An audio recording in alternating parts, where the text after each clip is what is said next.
Deus nos abençoe e que possamos ouvir a mensagem do Senhor, essa última mensagem.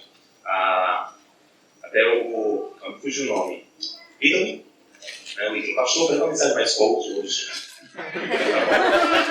Foi tão pesado esses dias. Ele vai até chorar, que bom. Ou se como vaso quebrado. Mas o texto hoje, ele também tem essa conotação. Não é hoje, tá bom, irmãos? Mas, de fato, uma palavra de ânimo, como lidar com desânimo, essa é a grande questão do texto de hoje. Mas vamos nós para o texto agora, o texto que nós lemos com o nosso irmão Gabriel durante todos esses dias, Hebreus capítulo 12. Hebreus capítulo 12, tenho certeza que alguns irmãos já decoraram, e fico feliz por isso. Pastor, eu não preciso mais nem ler a Bíblia nessa passagem, já sei de cor, que bom. Hebreus capítulo de número 12, verso 1 ao verso de número 3. A supremacia de Cristo e a perseverança. Hebreus capítulo 12, verso 1 ao verso de número 3. Vamos meditar na palavra do Senhor, essa passagem das Escrituras. Diz assim o texto, eu vou ler, os irmãos acompanham. Portanto, também nós, uma vez que estamos rodeados por tão grande nuvem de testemunhas, livremo-nos de tudo que nos atrapalha e do pecado que nos envolve. E corramos com perseverança a carreira que nos é proposta. Em algumas traduções, a corrida que nos é proposta. Tendo os olhos fitos em Jesus, autor e consumador da nossa fé. Ele, pela alegria que lhe fora proposta, suportou a cruz, desprezando a vergonha, e assentou-se à direita do trono de Deus. Pensem bem naquele que suportou tal oposição dos pecadores contra si mesmo, para que vocês não se cansem, nem desanimem. Amém. Gabriele Andersen, uma suíça, uma maratonista que eu tenho certeza que muitos aqui não conhecem. Não é do meu tempo. Tenho certeza que também não é do tempo da maioria de vocês. Mas Gabriele Andersen foi uma maratonista que ficou na história dos Jogos Olímpicos. Principalmente por causa dos Jogos Olímpicos do ano de 84. Eu tenho certeza que a geração aqui mais jovem, já viu por foto, vídeo, nas redes sociais, na internet, e já conheceu a história, ou melhor, pelo menos viu a foto daquela mulher, o vídeo, que registra o momento exato que Gabriele entra na pista, no estádio de Los Angeles, e vai caminhando em passos lentos, quase caindo. Seu corpo vai ficando curvado, ela já não consegue mais levantar o rosto, e ela vai meio que tombando, para o lado. Os homens a cercam, mas não podem entrar na pista. O médico vai ao lado, meio que cochichando com ela. E ela vai seguindo, caindo aos poucos. Ela resolveu participar daquela competição no auge dos seus 39 anos. Até os 25 anos, Gabriele Andersen, ela não tinha ideia do que era correr. Era uma pessoa comum. Não era uma atleta profissional. Mas um certo dia ela disse que resolveu caminhar. Um hobby, quem sabe, e saiu caminhando pelas ruas de seu bairro. Tomou ânimo, gostou da coisa e continuou caminhando. Agora com um bom par de tênis, com as roupas adequadas, e ela saiu a caminhar. Caminhou tanto e foi seguindo o seu roteiro que, em certo momento, ela entendeu que ela tinha o perfil de um atleta, ia continuar a sua trajetória, a sua caminhada. Então, Gabriele entende que ela passa agora pelo treinamento, é necessário um treinamento para a sua profissionalização, e ela agora se torna uma atleta olímpica. Ela já não tem mais a mesma idade dos grandes atletas. Não tem mais o mesmo vigor, a mesma força. Mas ela topa participar daquela maratona. Ela enfrenta as suas dificuldades. O fator idade, preparo, o que envolve saúde, aceitação. Porque até então se dizia, as mulheres não podem participar de Jogos Olímpicos, não são capazes de correr tamanhas distâncias. E ela disse, não é bem assim, eu consigo. Aqueles homens, os formadores de opinião, ficaram esperando o momento exato da queda daquela mulher para dizer, eu te falei, eu disse, mulheres não podem competir. Tamanha prova. Não podem participar de um evento como esse. Correr praticamente 8 quilômetros. São fracas. Elas não conseguem. Mas ela topou o desafio e foi. Na época não tinha a mesma estrutura que nós temos nos jogos, nas competições de hoje. Não tinha os mesmos recursos da tecnologia. Não tinha a quantidade de postos de água durante o percurso, onde ela pudesse pegar um copo, tirar a embalagem e jogar na boca para, quem sabe, engolir algumas gotas de água e aliviar o calor e a tensão. Mas ela encarou o desafio e ela simplesmente escreveu e foi participar daquela maratona. E ela diz que, em uma entrevista, que ela sai correndo e no meio da maratona ela começa a sentir as pernas tremerem.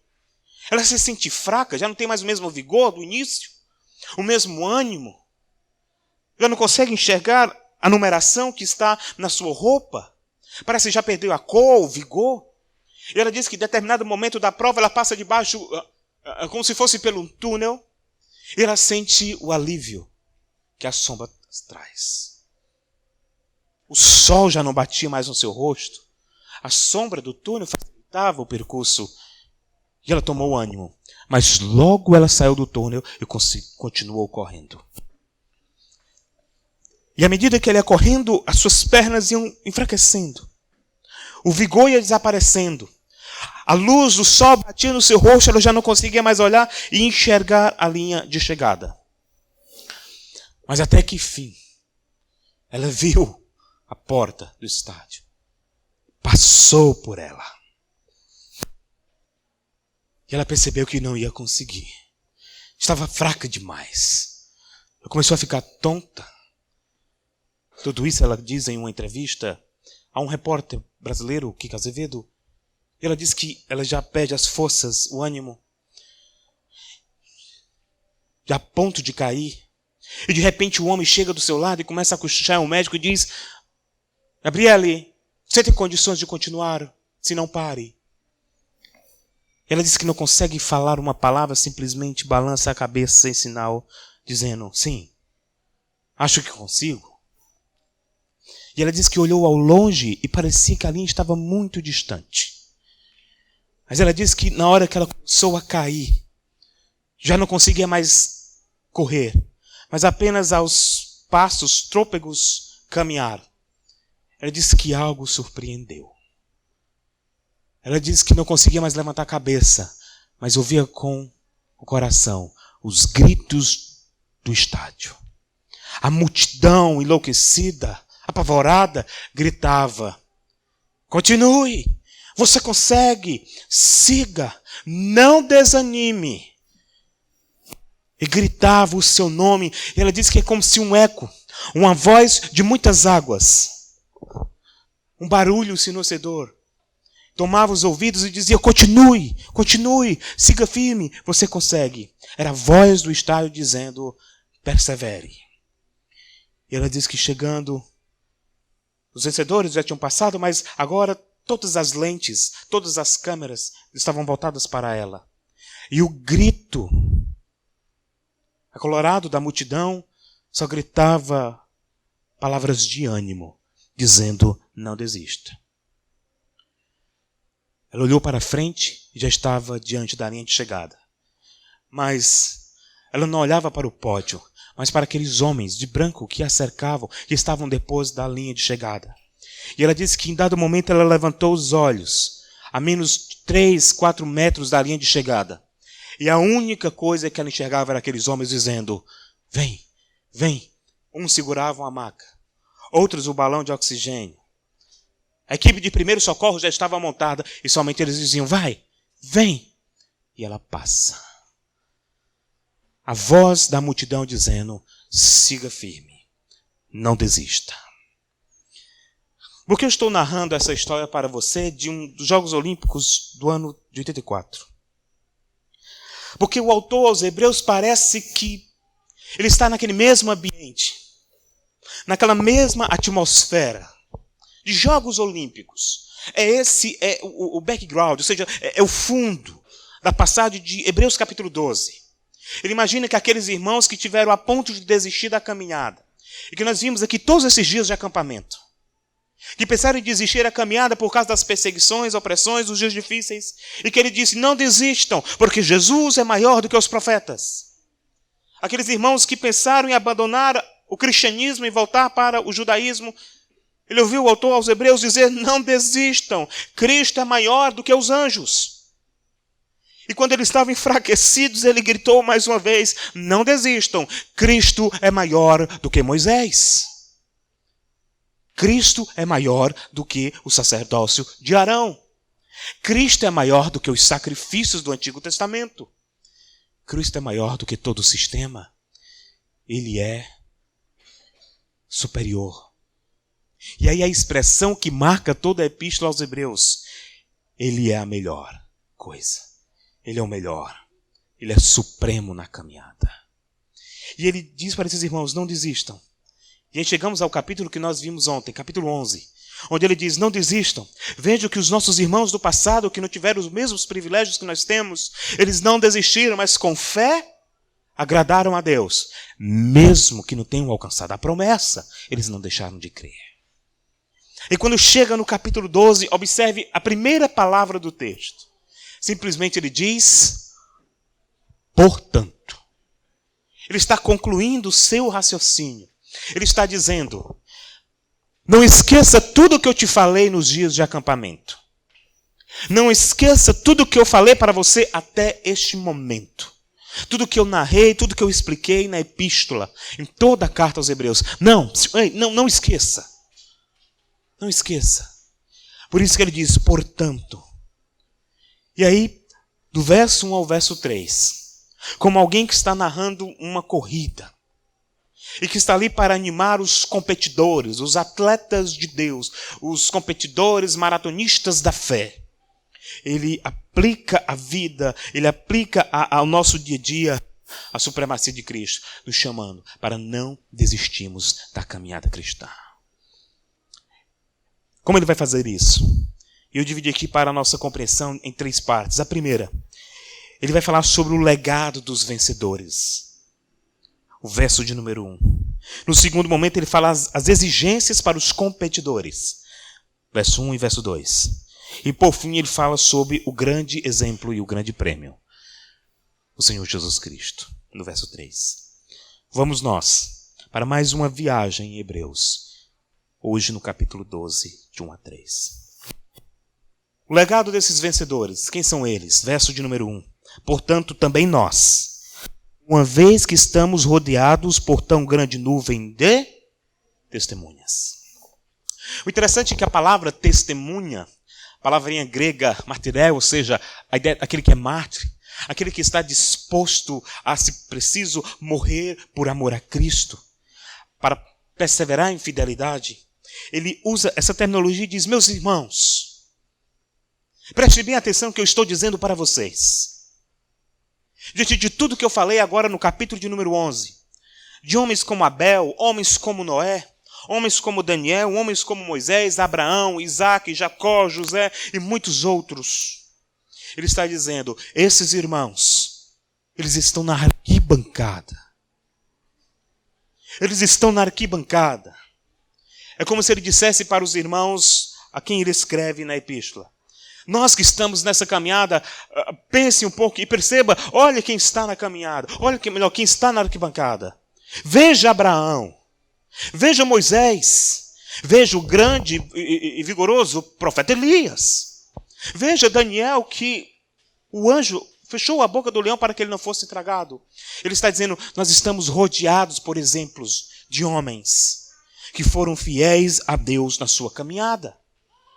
Ele está lembrando a esses irmãos que nós precisamos trazer à memória os grandes crentes do passado, e quando falo grandes, eu não estou dizendo que eles eram superiores a nós. Eu estou dizendo que eles eram fracos, debilitados, cansados, covardes, como nós, mas que com a graça de Deus chegaram lá.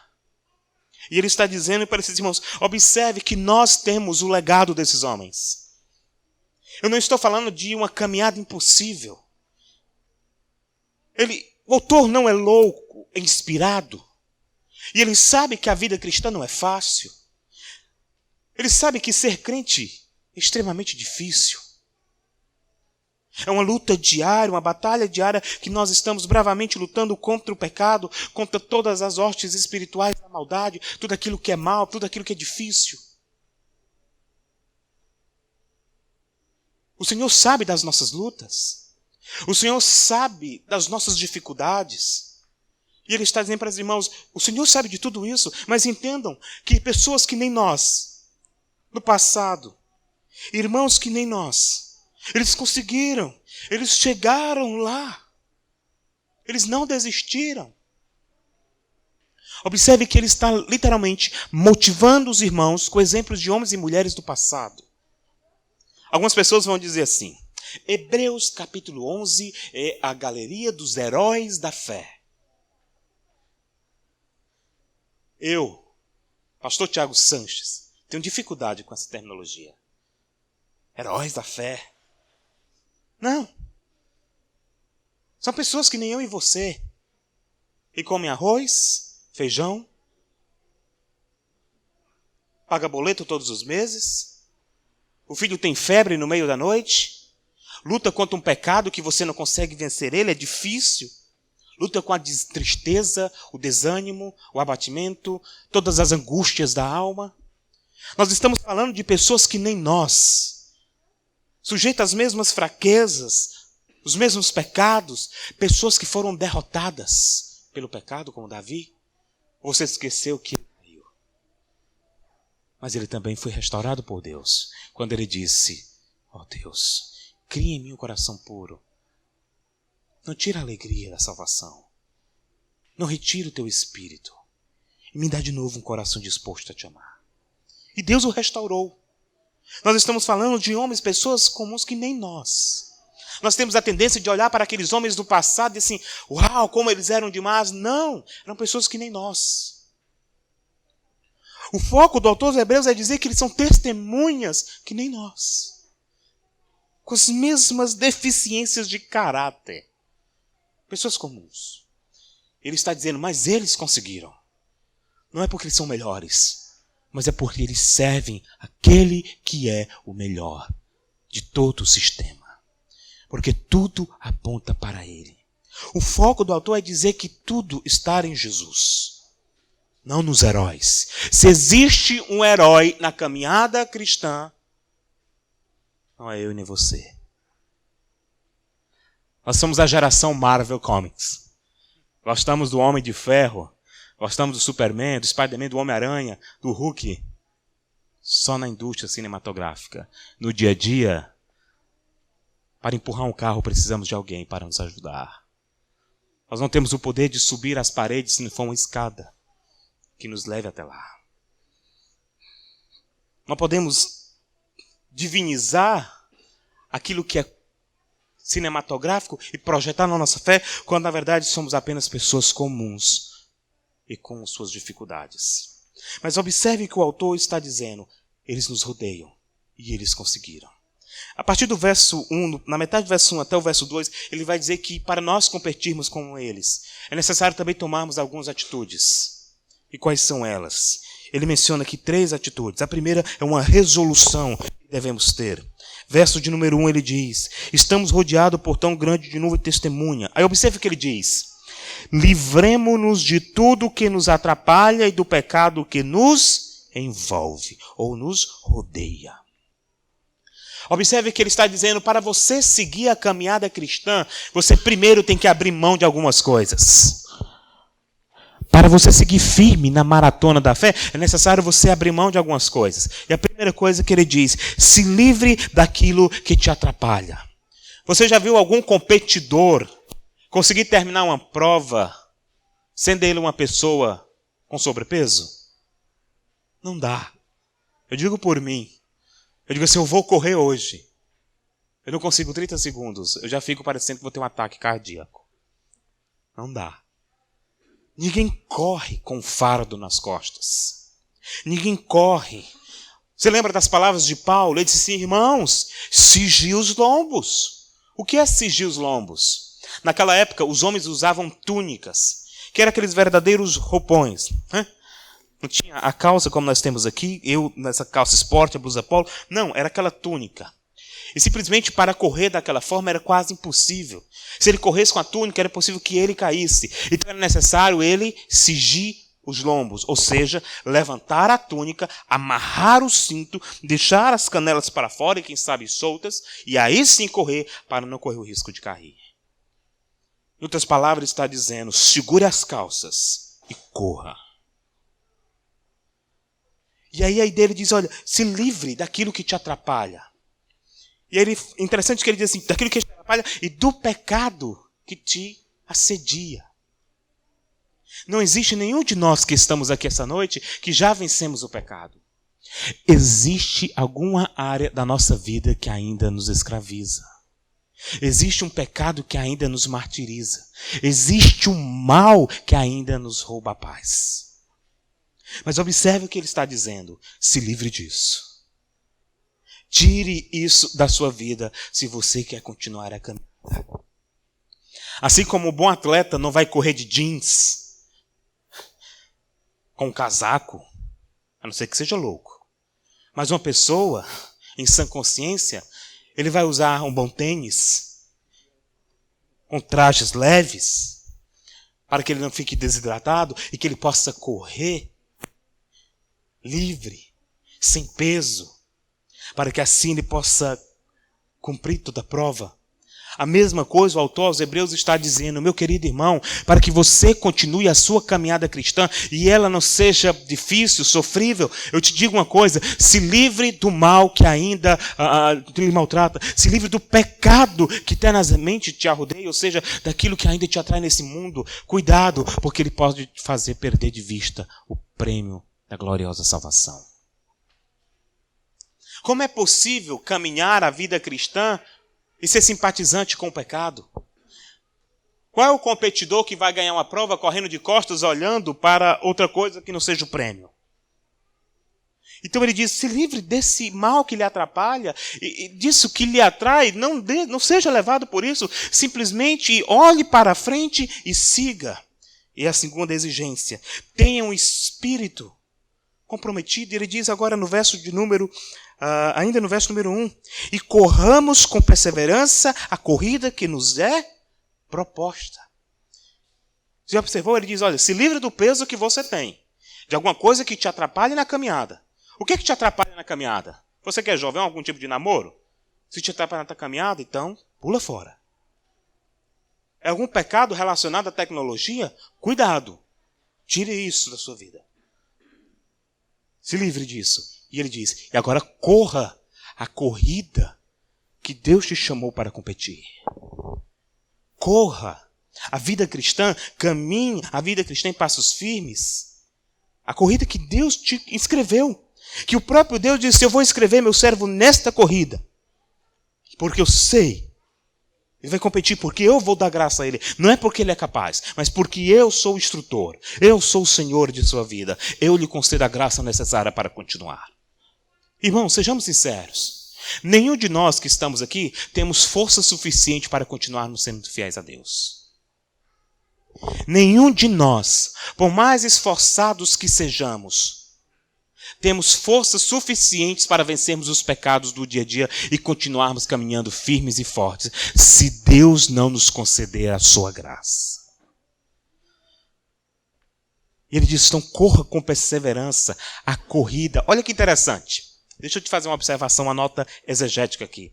A palavra corrida que ocorre nesse texto, é interessante como ela é utilizada na língua grega. Aparece, no lugar dessa palavra corrida, aparece uma expressão chamada agon. Onde existe essa palavra corrida na nossa tradução, na língua grega aparece a palavrinha agon, de onde vem agonia, sufoco. Já viveu uma agonia na vida? Já ficou sufocado com alguma coisa? Agoniado, como nós dizemos aqui no Ceará? Ou aperreado, como nós falamos? Já ficou aperreado, agoniado? É ruim. Você fica com aquela sensação que parece que não tem ar para respirar, parece que as coisas não fluem, não caminham bem, parece que a pressão é grande e você fica literalmente sem fôlego para seguir. Agonia, dando a ideia de pressão, de sufocamento. Eu me lembro bem, e quando a Maria Júlia, minha filha de 2 anos, ela se engasgou. Quem é filho aqui de criança pequena, quem já foi, sabe o quanto isso é desesperador. Ele comeu uma pipoca, de repente olha, ela tá. A mãe se desespera, minha mãe começa a gritar, abre a janela para chamar os vizinhos, eu pego a Júlia, olho para ela, ela com os olhos diz, pai, me ajuda. Agonia. Aquela sensação de impotência. Eu preciso manter a calma, senão minha filha pode morrer engasgada nos meus braços, o que é pior. Eu simplesmente tento tomar o controle da situação, todo mundo ao meu lado desesperado. Eu simplesmente pego a criança, oro e digo, Deus, dá-me a tua graça. Faço os movimentos que eu aprendi em um programa de televisão, tratando de primeiros socorros a crianças. De repente, ela chora. Bate aquela queda, aquele desânimo. Entrega a criança bem e vou aferir minha pressão, que essas alturas já está quase na eternidade com o Senhor. Não tem losartana, captopril, cordarex, que dê jeito. Eu tomo um medicamento e fico em meditação. Tento não pensar no engasgo, mas somente dizendo, agora a pressão baixa com gosto de gás, né? Mas agonia é ruim demais. Quem já passou por essa experiência com criança sabe que é algo desesperador. Terrível. Você que vai ser pai de menino um dia, aprenda logo a desgasgar um bebê.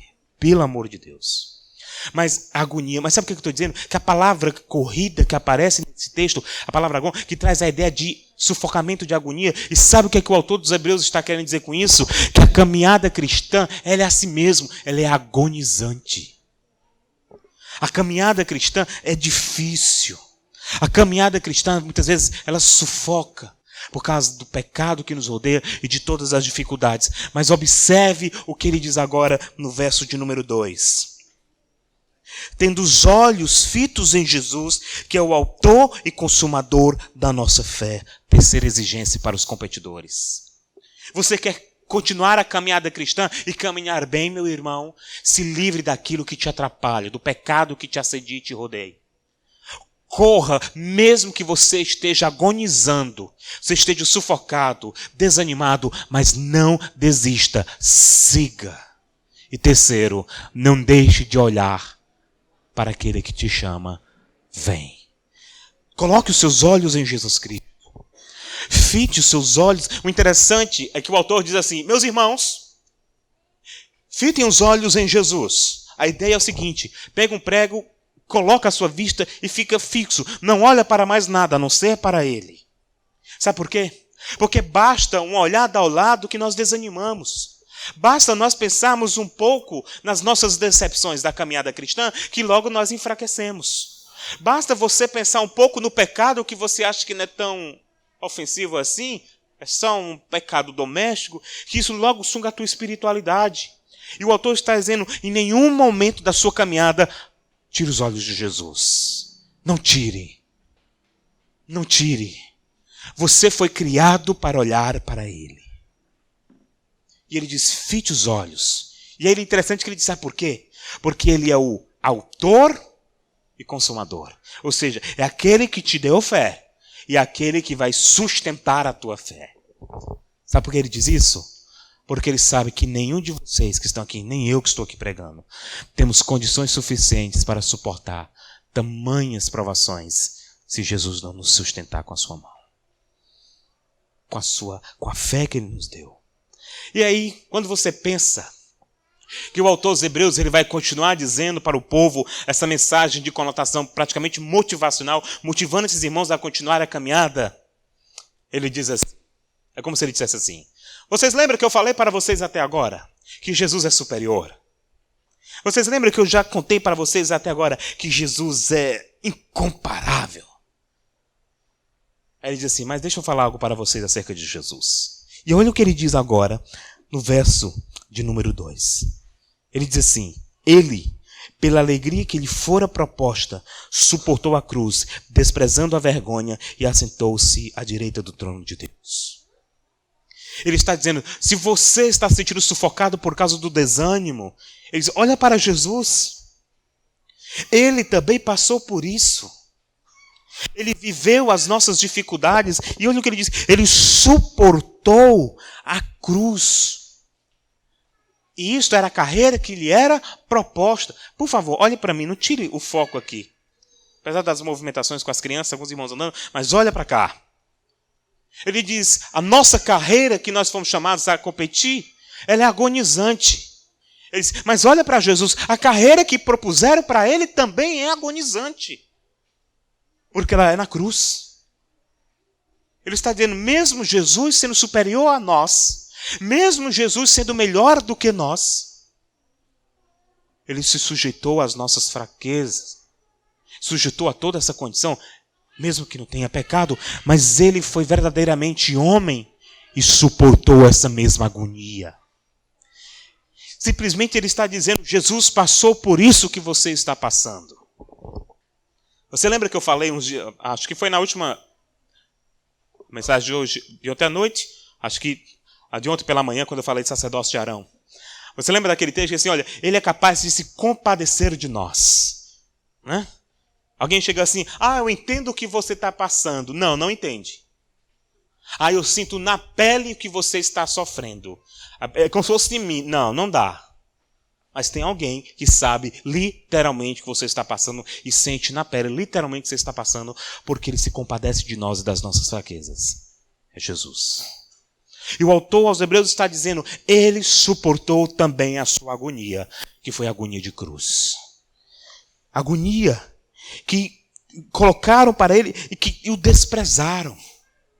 Ele foi desprezado. E olha como é interessante isso. Essa palavra desprezo que aparece aqui, ela é proposital, porque esses irmãos estavam sendo desprezados por seus familiares, por seus amigos, porque eles tinham deixado o judaísmo e tinham abraçado a fé no Senhor Jesus Cristo. Imagine, por exemplo, aquela mulher de família que de repente o seu pai, um judeu ferrenho, disse, negue esse Jesus que você diz ser o Messias. E pai, eu não posso, eu creio nele, então você está expulso de casa, saia do nosso convívio. Você não faz parte da minha família porque você agora quer ficar com esse Messias. Desprezo. E ele está dizendo, Jesus também sofreu desprezo.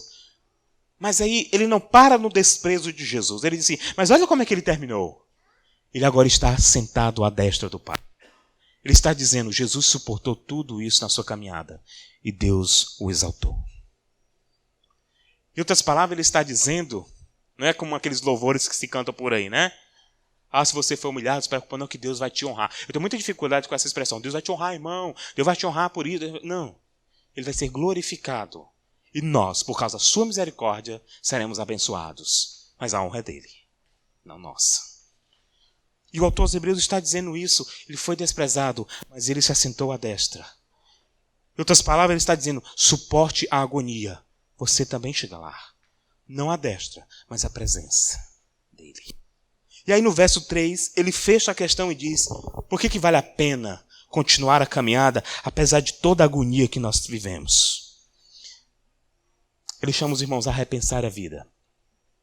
E aí eu quero que você repense também. Porque hoje é o nosso último culto de retiro, praticamente se encerra hoje, e amanhã já começa a sua vida comum. E eu quero saber se valeu a pena esses dias juntos.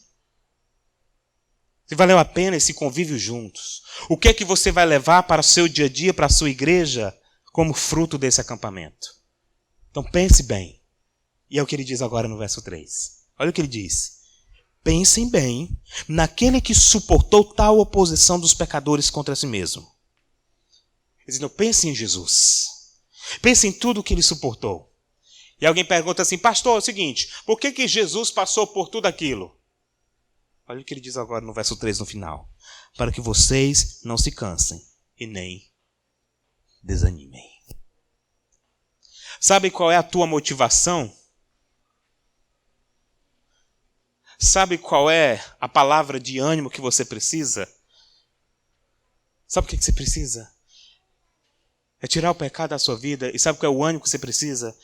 É olhar para Jesus e saber que Ele conseguiu. E se Ele conseguiu, nós que estamos nele também conseguiremos.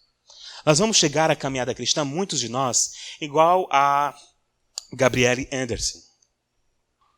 Trôpego, cambaleando de tantas lutas e dificuldades na presença de Deus. Existe um pastor amigo meu que diz assim: rapaz, tem algumas pessoas que Deus chamou para o sofrimento, para viver debaixo de muita luta. Aí eu disse assim: pastor, fale logo da minha vida. Existem muitas dificuldades que nos cercam, mas eu quero lhe dizer uma coisa. A vida cristã não é fácil, mas não é impossível de ser vivida. A vida cristã tem os seus lados difíceis, é verdade. Os seus vales sombrios, é verdade. Mas entenda uma coisa. Quem nos sustenta é maior do que tudo que nos sufoca. Quem nos sustenta é maior do que tudo que nos oprime. Quem nos sustenta, o nosso grande prêmio, a nossa grande recompensa não é algo que nós vamos possuir em nossas mãos, mas é alguém que já nos possui nesta vida e nesta peregrinação. Ele nos salvou para que nós pudéssemos caminhar a maratona da fé.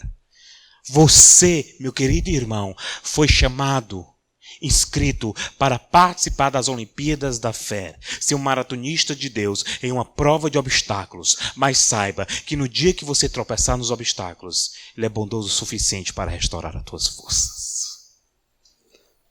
No dia que as feridas forem latentes, Ele é poderoso o suficiente para restaurar, porque Ele trabalha com vasos frágeis. Somos nós. A grande mensagem dos autores hebreus no capítulo 12 é dizer para esses irmãos: não desista, siga firme a sua caminhada cristã. Não desista, mas siga firme a sua peregrinação olhando para Jesus Cristo. Eu pergunto a você que está olhando para mim pregar esta noite: como está a tua caminhada cristã? De que forma você tem caminhado? De que forma você está levando a sua vida cristã? Se você está levando a sua vida cristã brincando com o pecado, vai chegar uma hora que ele vai te sufocar tanto e vai te destruir. Mas se você se livrar dele, você pode ter certeza que você terá graça de Deus suficiente para vencer a maratona da fé. Pense nele. Viva para ele. Siga ele. Não desista. Mesmo que te faltem forças, vá se arrastando. Mesmo que você não consiga mover um passo.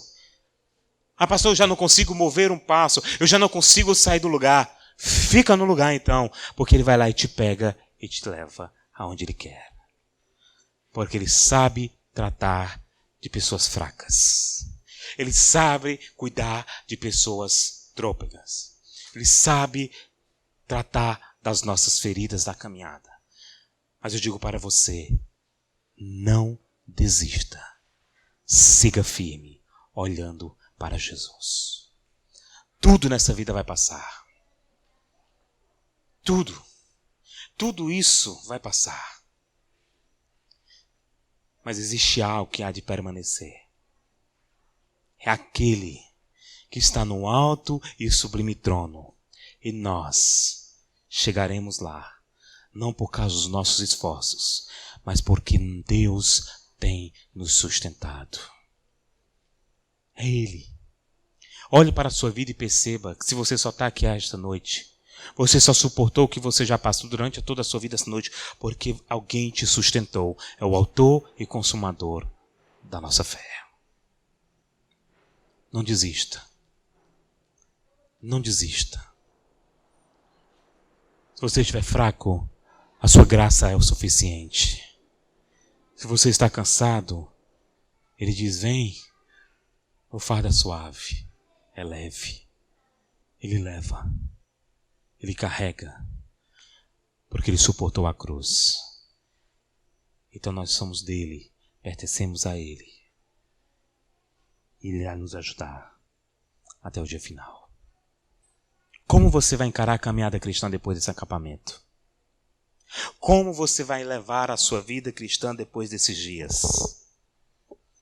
Você vai olhar para trás? Não olhe, porque é possível que você se vire uma estátua de sal. Mas olhe para frente e siga firme. Lembra o que disse o texto que nós pregamos ontem? Se não dá para caminhar sozinho, está fraco, procure outros para que te ajudem na caminhada. Mas não desista.